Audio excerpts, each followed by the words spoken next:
Voilà, chers amis, je vous demande de vous abonner massivement sur Adi Loba TV.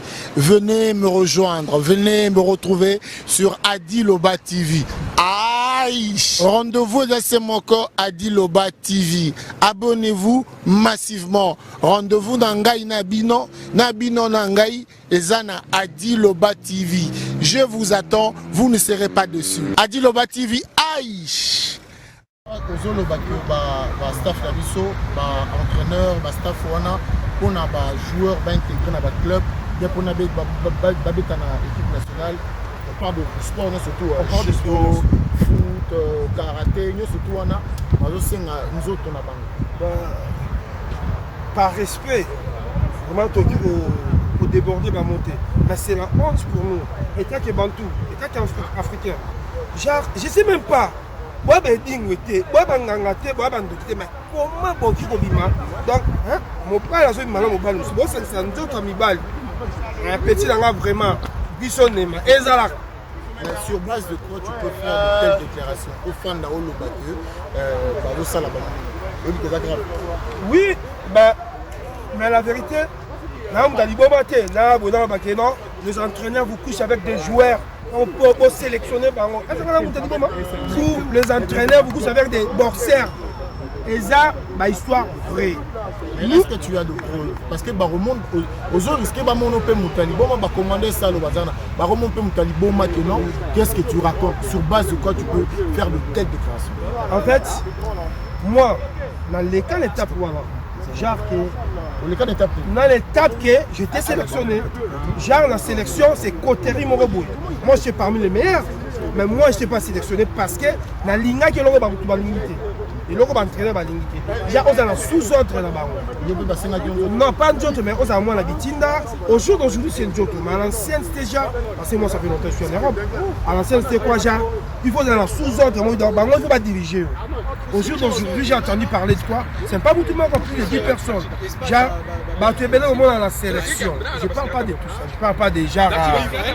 Dieu merci, Mbokani. Je ne parle pas des petits Nangaï, Kabananga, mais je parle des petits Moussous. Tellement, mon vini Kabananga. Mon méné, vini un petit chancel à mon méné, ma petite c'est une dans la sélection. Ma entraîneur va beaucoup abuser dans ma petite. Mais c'est un donc. Mais moi je comprends pas. Comment un mec au mec? Moi on va le groupe c'est histoire vraie. Yo, pour ça journaliste a dit ça fait longtemps, on a dit Dieu Mastra, ancien tel va jouer. Donc il y a des gens qui sont venus te voir, c'est des peu la maman. Parce que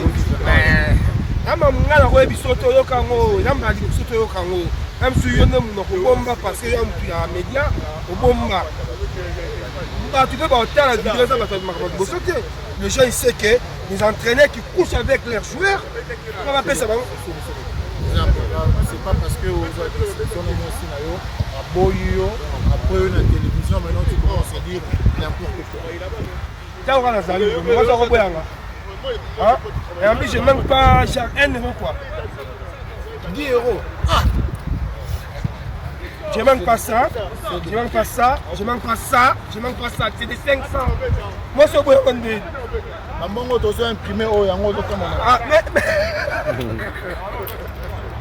mais 500.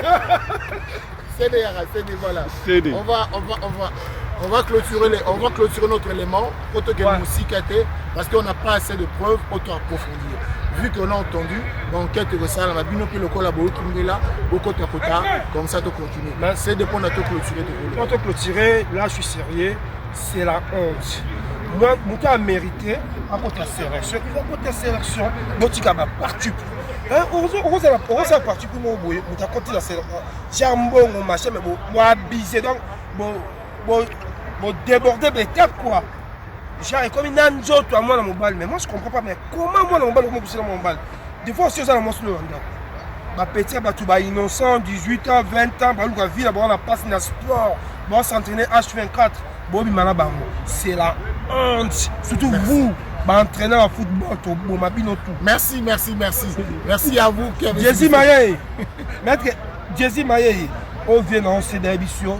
Il faut le Bamakambo, tu vas Ok, je remercie Jay-Z Mayeye pour l'assistance Nabo Sénité Commanda Isso. Joyeux anniversaire à César Nga du Cléboa, toujours 5 minutes.